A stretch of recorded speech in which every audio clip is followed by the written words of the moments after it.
commencer, et je débuterai mon propos par une citation de Rousseau. C'est la première phrase du contrat social. L'homme écrit « L'homme est libre et partout il est dans les faits ». Il y a là un paradoxe. La première partie de cette phrase, l'homme est libre, n'est pas sans rappeler ce qui deviendra quelques années plus tard l'article 1 de la Déclaration des droits de l'homme et du citoyen. Et Rousseau ajoute « et partout il est dans les faits ». Ce paradoxe, pour Rousseau, s'explique, ou l'origine de ce paradoxe s'explique par l'ordre établi. L'ordre établi dont certains se font les défenseurs, et ceux qui s'en font les défenseurs, Rousseau en fait les adversaires de tout son propos politique.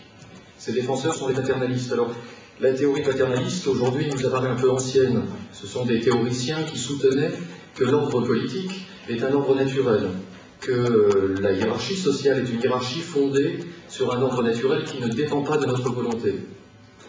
Ce n'est pas sans lien avec peut-être certaines idéologies du présent qui cherchent à faire retour à la nature pour penser la politique. À l'époque, la pensée de cet ordre naturel se réfère à la famille, un penseur comme Bossuet, ou un philosophe qui est moins connu, mais chez Bossuet, cette idée est explicite. Bossuet soutient que l'ordre politique légitime est voulu par Dieu, mais que la volonté de Dieu s'exprime par le canal de la nature.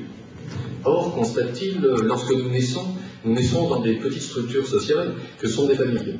Et une famille est une démocratie. Dans une famille, chacun occupe une place en vertu de ce qu'il est. Le père et l'enfant ne sont pas interchangeables.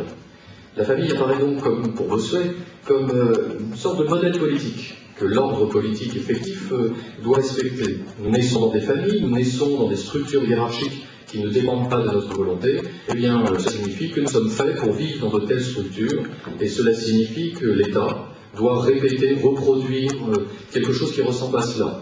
Le roi serait donc au peuple ce que le père est à ses enfants.